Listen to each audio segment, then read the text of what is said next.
2017년 여러분은 어떤 목표를 가지고 있습니까? 직장에 대한, 학업에 대한, 또 자기가 품고 소망하는 것에 대한 아마 계획을 세웠을 걸로 압니다. 이 계획이 작심삼일이 되지 않고 적어도 1년 동안 이 계획을 이루기 위해서 힘쓰고 애씀이 아마 여러분들에게 있을 텐데요. 1년이 아니라 적어도 10년 또는 그 이상의 장기 계획을 세울 수도 있습니다. 그래서 멀리 보고 이 먼 계획을 이루기 위해서 지금부터 조금씩 준비해 나갈 수 있습니다. 아마 그럴 수만 있다면 우리는 그 꿈을 이루는 데 있어서 아마 크게 도움이 되리라고 생각을 합니다. 오늘 말씀은 어쩌면 제가 여러분들에게 함께 나눌 수 있어서 너무 감사한데, 이 말씀은 그냥 스쳐 지나가기에는 너무도 중요한 말씀입니다. 왜냐하면 1장에서 예수님의 탄생에 대해서 설명을 했고요. 예수님이 왜 아브라함의 자손으로 태어나셔야 했고, 그리고 예수님이 성령으로 잉태되셔야만 했는지를 설명을 합니다. 그리고 2장으로 가서 아기 예수님이 애굽으로 도망을 가야 했고 애굽에서 다시 갈릴리로 오셔야 했다라는 내용으로 마무리가 됩니다. 그리고 3장은 30년이라는 시간이 흐릅니다.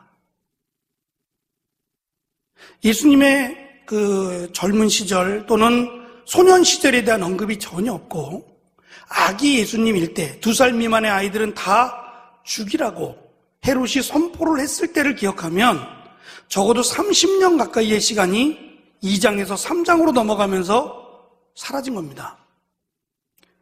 지금 마태복음에서 기록하고자 하는 것은 예수님이 어릴 때의 모습, 소년 때의 모습, 청년기의 모습을 기록하고자 하는 게 아닙니다. 분명한 목적이 있어서 예수님이 태어나신 과정, 태어나셔야 하는 이유, 그리고 2장에 가서 예수님이 왜 애굽으로 내려가셔야만 했는지, 그리고 3장으로 오면 갑자기 예수님의 나이가 30살로 바뀌어 있습니다. 제가 시작하면서 말씀드린 대로 우리는 어떤 계획을 1년, 그리고 길게는 10년에 대한 계획을 세웁니다. 내 평생에 대한 계획도 있겠죠. 근데 예수님은 1장에서 오신 목적에 대해 설명할 때에 그가 우리를 죄에서 구원하기 위해서 오셨다라고 설명했습니다. 한 가지입니다. 예수님께서 이 땅에 오신 목적은 하나, 우리를 죄에서 구원하기 위해서입니다. 이것 때문에 예수님이 오셨어요. 그리고 30년이 지났습니다. 강산이 변해도 3번이 변해 있을 만큼 30년이라는 시간이 훌쩍 지나서 예수님이 3장에 등장하실 때에 그냥 등장하신 게 아니라 바로 그때 예수님이 이제 우리를 죄에서 구원하고자 하는 그때가 이르러서 그 사역을 행하시기 위해서 예수님이 갈릴리에 나타나셨다는 겁니다. 예수님이 나타나기 전에 이미 세례를 주고 있던 사람이 있었는데 그의 이름은 요한입니다. 근데 요한에 대한 출생도 이미 성경에서는 언급합니다. 그는 태어날 수 없는 사람이었다고 말합니다. 그의 아버지인 제사장 사가랴는 나이가 많았습니다. 아이를 낳을 수 없는 몸을 가진 나이가 많은 할아버지였고, 그의 부인이었던 엘리사벳도 역시 나이가 많았습니다. 이미 신체적으로는, 의학적으로 설명할 때는 아이를 낳을 수 없는 몸이라는 판결을 받을 만큼의 나이가 됐습니다. 근데 그 나이에 하나님이 아기를 주시겠다고 말씀합니다. 그런데 이 아기도 목적이 있게 태어납니다. 물론 우리에게도 하나님께서 이 땅에 태어나게 하신 것은 목적이 있습니다. 먼저는 하나님을 영화롭게 하는 거죠. 하나님을 기쁘시게 하기 위해서 우리를 이 땅에 태어나게 하셨습니다. 그것은 아마도 다 동일하게 모든 사람에게 주신, 하나님께서 우리에게 주신 목적이 될 텐데요. 세례 요한에게는 특별한 목적을 하나 주셨는데, 그 목적은 주의 오심을 예비하라는 겁니다. 준비하라는 거예요. 그 준비는 외치라는 겁니다. 특별히 광야에서 외치는 자의 소리가 있어. 그 외치는 소리가 뭐냐면 회개하라는 겁니다. 예수님께서 오실 텐데, 메시아가 오실 텐데, 그 메시아가 오시기 전에 외쳐야 될 소리는 회개하라. 왜냐하면 천국이 가까이 왔기 때문이라는 거예요. 이 천국은 예수님이죠. 예수님이 이제 하나님의 나라를 우리에게 주실 텐데 우리가 그 하나님의 나라를 받으려면 회개해야 된다. 그래서 회개하라, 이 소리를 외쳤습니다. 언제부터 외쳤는지는 알 수 없어요. 세례 요한이 몇 살 때부터 회개하라, 천국이 가까이 왔다고 외쳤는지는 알 수 없습니다. 그러나 분명한 것은 예수님께서 지금 갈릴리에 오셔서 세례를 받기 전에부터 사역했던 게 분명하고요. 세례 요한은 예수님보다 6개월이 먼저 태어났습니다. 6개월 먼저 태어났는데 언제 죽을지는 말씀하지 않았어요. 근데 중요한 것은 그가 이 땅에 오신 온 목적은 주의 오심을 준비하는 겁니다. 근데 그 준비가 끝났어요. 이제 예수님께서 때가 되어서 세례 요한에게 세례를 받고 똑같은 얘기를 하십니다. 회개하라, 천국이 가까이 왔다. 세례 요한이 말했던 그 소리를 예수님이 똑같이 말씀하시고 세례 요한은 사역이 끝납니다. 세례 요한의 삶을 보면 그는 예수님께서 사역을 시작하셨던 30살까지만 사는 게 전부였어요. 물론 몇 살까지 산다고 말씀하지 않았지만 세례 요한이 맡은 역할은 준비하는 겁니다. 메시아이신 예수님의 오심을 준비하는 것, 그것까지가 세례 요한의 역할이었고 이제 뒤로 넘어가면 세례 요한은 죽습니다. 그리고 이제 예수님께서 사역을 시작하십니다. 물론 이 사역도 몇 살까지라는 것은 없어요. 예수님이 30살 때 사역을 시작해서 40살 때, 50살 때까지 하시겠다, 그것은 없어요. 근데 성경은 예수님의 사역은 3년이었습니다. 30살 때 시작을 해서 33살 예수님이 십자가에 달려 돌아가신 것으로 성경은 기록합니다. 그런데 그것을 아무도 알지 못했어요. 단지 때가 되면 예수님께서 사역을 시작하실 거다라는 것만 우리에게 가르쳐 줬습니다. 마태마가 누가 요한의 사복음서에 다 이 말씀이 기록되어 있어요. 세례 요한이 예수님께 세례를 준 사건은 4개의 복음서 안에 다 들어 있습니다. 그것은 중요하다는 얘기예요. 왜 중요하냐면 우리는 아마 대부분 청년들은 세례를 다 받으셨을 거예요. 유아 세례를 받은 분들은 아직 입교를 안 했는지는 모르지만 아마 세례를 대부분 다 받으셨을 것으로 아는데, 세례라는 것은 물로 성부와 성자와 성령으로 그가 예수님을 믿고 그리스도인이 되었음을 보여주는 겁니다. 그래서 성도들에게 이 사람은 예수 그리스도를 믿음으로 하나님의 자녀가 되었습니다라는 것을 증거하는 표시가 세례인데요. 결국 죄사함을 받았다라고 하는 표시예요. 그러니까 세례를 받아야 죄사함을 받는 게 아니고 죄사함을 받았다라고 하는 표시가 세례인 거예요. 그래서 아마 세례들을 다 받으셨을 텐데, 그러면 예수님이 세례를 받았잖아요. 세례 요한이 안 된다고 말했던 이유가 그거예요. 세례 요한은 회개하라, 천국이 가까이 왔다. 그래서 내 죄를 회개하면 세례를 베풀었어요. 근데 예수님이 오셔서 세례를 받으려고 하시니까 예수님은 죄가 없는데 왜 세례를 받으시고자 합니까? 라고 물었던 겁니다. 예수님은 세례를 받아야 될 이유가 없어요. 죄가 없으니까. 근데 예수님은 받아야 된답니다. 세례를 받는 것이 하나님의 의, 하나님의 뜻을 이루는 것이다 라고 말씀하시자 그제서야 세례 요한은 예수님께 세례를 베풀었습니다. 그러면 왜 예수님이 세례를 받으셨을까요?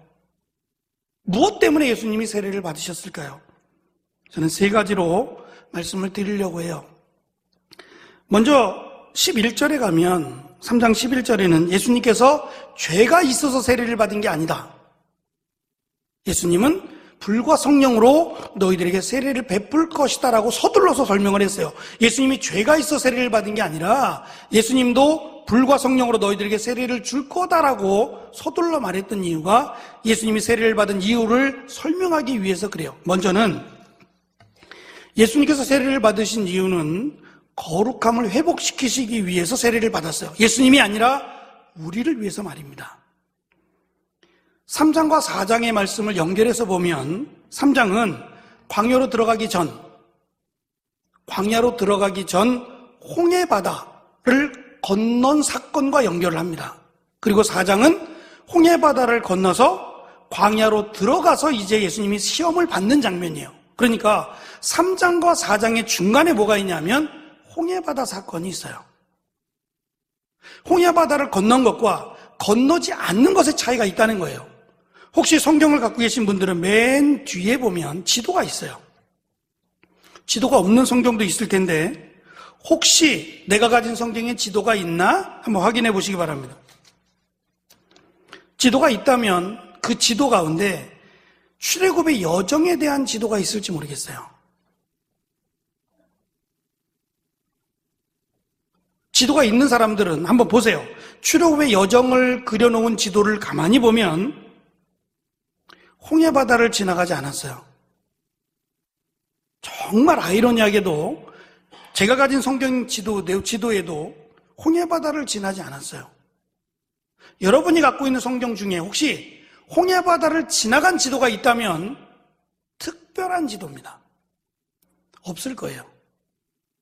제가 확인한 바로는 없어요. 이게 어떻게 된 거죠? 그럼 성경에 기록된, 출애굽기에 기록된 홍해바다를 지나가지 않은 건가요? 둘 중에 하나입니다. 성경이 잘못 기록했든지 지도가 잘못되어 있든지. 지도가 잘못되어 있습니다. 지도가 없는 게 더 좋은 걸 수도 있어요. 지도가 잘못된 거예요. 성경은 분명히 이스라엘 백성들이 홍해바다를 지나갔고 그 홍해바다에 애굽의 병사들, 따라 나온 애굽의 병사들이 다 수장되었다라고 기록을 합니다. 그러니까 얕은 곳으로 간 것이 아니라 깊은 곳으로 간 것도 분명하고, 그래서 하나님이 바람을 불어서 그 밑에 뻘같이 생긴 그것을 말리셨다라고 성경이 구체적으로 기록하는 겁니다. 그런데 지도는 없어요. 왜? 믿을 수 없으니까. 우리나라에서 만든 게 아니라서 그래요. 믿을 수 없으니까 홍해바다를 지나간 것으로 지도를 표현하지 않습니다. 그런데 이 홍해바다가 왜 이렇게 중요하냐 하면 사도 바울은 이 홍해바다를 지나간 것, 홍해바다를 건너간 이 사건을 이렇게 설명을 해요. 고린도전서 10장 2절인데요. 홍해바다를 건넌 것은 이스라엘 백성들이 세례를 받은 것이다. 사도 바울의 설명이 틀리지 않았다면, 맞다면 이스라엘 백성들이 홍해바다를 건넌 사건은 세례를 받는 사건이에요. 다시 말하면 하나님께서 이스라엘 백성들을 애굽에서 건져내신 뒤에 홍해바다, 세례, 다시 말하면 죄사함을 받게 한 뒤에야 하나님이 약속한 땅을 준다는 거예요. 그래서 일부러 홍해바다를 지나가려면 돌아야 돼요.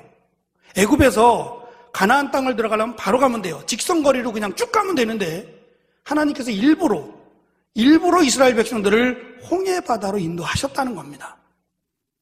오히려 불편하고 돌아가야 되는 길인데 일부러 하나님께서 홍해바다를 지나가게 하신 그것은 세례를 받게 하기 위함이라는 거예요. 그래서 이 세례는 죄사함에 대한 세례입니다. 이스라엘 백성들이 하나님을 버렸고 하나님을 떠나 있었던, 그래서 거룩한 땅에 들어갈 수 없는 이스라엘 백성들을 하나님이 거룩한 땅을 주시기 위해서, 거룩한 땅으로 들어가게 하기 위해서 일부러 홍해바다, 물로 뒤덮인 그 홍해바다 사이를 지나가게 하셨다라는 것으로 사도 바울은 설명합니다. 그래서 이스라엘 백성들이 가나안 땅이라고 하는 하나님이 약속한 땅, 거룩한 땅으로 들어가기 위해서는 반드시 세례를 받아야 했던 것처럼 하나님 예수님께서 세례를 받으신 이유는 우리로 하여금 약속의 땅, 약속의 나라, 하나님의 나라에 들어가게 하기 위한 과정으로서 예수님이 받으셨다는 거예요. 우리가 받아야 되는데 우리는 여전히 죄 가운데 있기 때문에 우리가 아니라 예수님이 대신 세례를 받으셔서 우리로 하여금 거룩하게 하셔서 하나님의 나라로 들어가게 하신다는 의미가 있다는 겁니다. 두 번째는 세례 요한을 통해서 하신 말씀이에요. 예수님께서 왜 세례를 받았냐 하면 우리로 하여금 회개하기 위함이에요. 회개하지 않는 자는 하나님의 나라에 들어갈 수 없다고 말씀하셨어요. 회개라는 것은 예수 그리스도를 믿으면 자연적으로 생기는 거예요. 내가 예수님을 믿어요. 그럼 믿는다는 것은 내가 죄인임을 고백하는 것과 같아요. 내가 예수님을 믿어요. 변한 게 아무것도 없어요. 그러면 그것이 믿는 것이냐라고 성경은 반대로 질문합니다. 예수님을 믿으면 내 안에 성령이 임하고 예수 그리스도를 믿으면 내가 죄인임을 고백할 수밖에 없어요. 내 힘으로는, 내 능력으로는 하나님의 거룩한 나라에 들어갈 수 없다라는 것을 고백할 수밖에 없습니다. 그것이 자연스러운 거예요. 그러니까 예수님을 믿으면 나 같은 죄인을 하나님의 자녀로 삼으신 것을 감사할 수밖에 없고, 나 같은 죄인을 바라보며 회개할 수밖에 없는 그런 심령이 됩니다. 세례 요한이 설명했던 게 그겁니다. 세례 요한이 외쳤던 것이 바로 그거였습니다. 그거 하나, 회개하라, 천국이 가까이 왔다. 이거 한마디 전하기 위해서 세례 요한은 태어났고, 그리고 회개하라, 천국이 가까웠다, 이 한마디를 전하고 세례 요한은 세상을 떠나야만 했습니다. 하나님의 나라에 들어간다는 것은 그냥 내 힘과 능력으로, 내가 가진 노력으로 들어가는 게 아니라 하나, 예수 그리스도를 믿음으로 내가 죄인임을 고백함으로, 회개함으로 들어간다는 겁니다. 그것이 세례가 주는 의미입니다. 그래서 세례가 단순히 물로 준다라는 게 아니라 내가 어떠한 죄인임을 고백하고, 내가 내 힘으로, 내 능력으로, 내 공로로 들어갈 수 없는 죄인임을 고백하고 예수 그리스도를 믿음으로 들어갈 수 있다라는 고백이 있어야만 세례를 받을 수 있습니다. 그래서 여러분들이 세례를 받기 전에 반드시 목사님이 질문하셨을 거예요. 기억하세요? 여러분이 세례 받기 전에 일어나서 목사님이 질문하십니다. 여러분은 예수 그리스도를 믿음으로 내가 죄에서 사함을 받은 것을 확신하십니까? 믿으십니까? 라고 질문하실 거예요. 그때 여러분들은 아멘이라고 대답을 했을 겁니다. 아닌데요? 저는 못 믿겠는데요? 예수님이 나를 위해 죽으셨다고요? 예수님이 내 죄 때문에 죽으셨다고요? 저는 믿을 수 없는데요? 그러면 세례를 받을 수 없죠. 받을 이유도 없고, 내가 어떻게 해서 죄사함을 받았고 내가 어떻게 해서 구원을 받았는지를 고백해야 세례를 받는 겁니다. 그러니까 세례라는 것은 어쩌면 우리가 영적으로 다시 태어난 생일이라고도 할 수 있어요. 내가 언제 세례 받은지 혹시 아세요? 모르시는 분들은 목회지원실로 오세요. 알려드릴 테니까. 내가 태어난 생일도 중요하지만 내가 예수 그리스도를 주라고 고백했던 영적인 생일날입니다. 세례받은 날이. 그래서 내가 세례받은 날이 언제인지는 알고 있어야 돼요. 내가 그날이 예수 그리스도를 믿음으로 새롭게 거듭난 영적인 생일이기 때문에 그래요. 내 생일만 기억할 것이 아니라 내가 영적으로 다시 거듭나 세례를 받았던 그 날도 여러분들이 꼭 기억하시기를 바랍니다. 세 번째는 예수님께서 세례를 받으신 이유가 우리에게 성령을 임하게 하시기 위해서 그래요. 예수님께서 세례를 받을 때 하늘이 열리고 하나님의 성령이 비둘기같이 임하는 모습이 있었다라고 기록합니다. 유대인들에게 비둘기는 특별한 짐승입니다. 특별한 동물인데요. 창세기 8장에 가면 하나님께서 온 지면을 쓸어버리신 사건이 있어요. 그것도 물로 말입니다. 하늘이 열렸어요. 그리고 비가 그냥 쏟아져 내려서 산에다가 배를 만들었는데 이 배가 뜰 정도로, 그래서 모든 땅이 물에 잠길 정도로 비가 왔습니다. 그리고 시간이 흘러서 이제 배가 멈출 때가 됐어요. 그래서 그것을 알아보기 위해 새를 한 마리 보냅니다. 방주 안에 있던 새지요. 그 첫 번째 새가 까마귀였습니다. 까마귀는 돌아오지 않았어요. 먹을 게 많았거든요.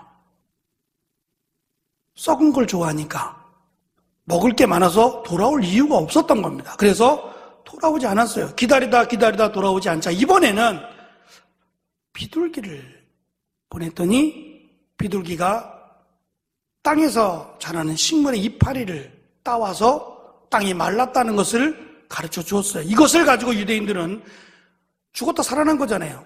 물에서 죽어야 되는데 물에서 건짐을 받았고 살아난 것, 이것을 구원으로 보거든요. 그래서 구원의 기쁜 소식, 구원의 좋은 소식을 알리는 짐승으로 비둘기를 선택을 합니다. 심지어는 유대인들은 비둘기가 우는 소리가 있죠. 구구구구구구구구 우는 거. 우리는 뭐 자주 들어요. 워낙 많으니까. 이 비둘기가 우는 소리를 구원의 소식을 알리는 성령의 소리라고 말합니다. 그래서 비둘기를 해치거나 비둘기를 잡아먹지 않습니다. 귀하게 여기겠죠. 비둘기가 우는 소리를만 들으면 구원의 소식을 알리는 성령의 소리로 들으니까. 그래서 성령이 임할 때에 마치 유대인들이 생각했던 구원의 소리, 구원의 상징적인 비둘기 같이라고 설명했던 겁니다. 어찌됐든 성령이 임하신다는 거예요. 누구에게? 죄사함을 받은, 예수 그리스도를 믿고 죄사함을 받은 우리에게는 성령이 임하신다라는 것을 보여주신 사건이 예수님께서 세례를 받으신 사건이에요. 그러니까 예수님께서 우리의 죄를 대신하여, 앞으로 우리를 대신하여 죽으실 텐데 우리의 죄를 대신하여 세례를 받으심으로 우리에게는 회개할 수 있는, 그리고 거룩하게 될 수 있는, 성령이 임할 수 있는 길을 만들어 주신 겁니다. 죄가 있어서 예수님이 세례를 받으신 게 아니라 우리의 죄를 대신하여 우리로 회개하고 우리로 거룩하게 하고 하나님의 나라에 들어갈 수 있는 자격을 주시기 위해서 대신 세례를 받으셨다라는 겁니다.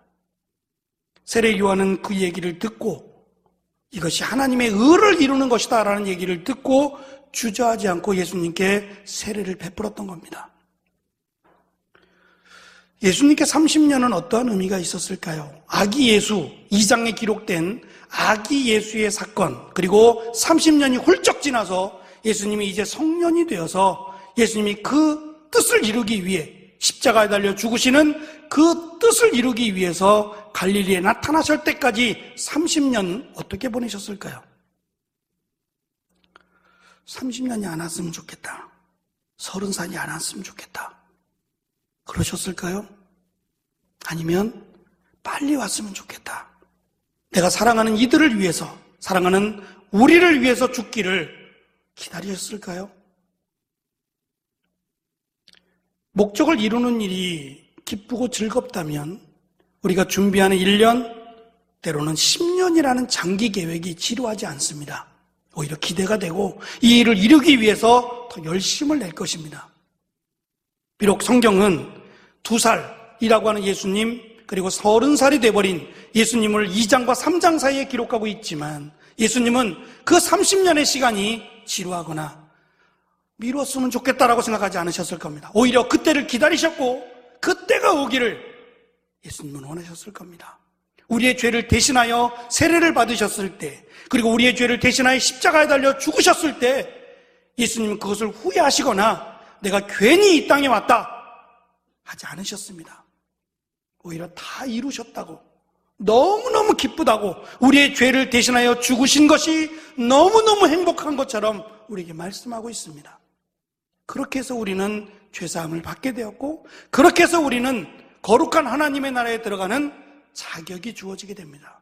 예수님께서 우리의 죄를 대신하여 세례를 받으심으로, 죄사함을 받는 세례를 받으심으로 우리에게는 예수 그리스도를 믿는 것도, 예수 그리스도를 믿음으로 회개하게 되는 것도, 거룩하게 되어 하나님의 백성이 되는 것도 가능해진 사건이 오늘 우리가 읽었던 바로 그 사건이란 말입니다.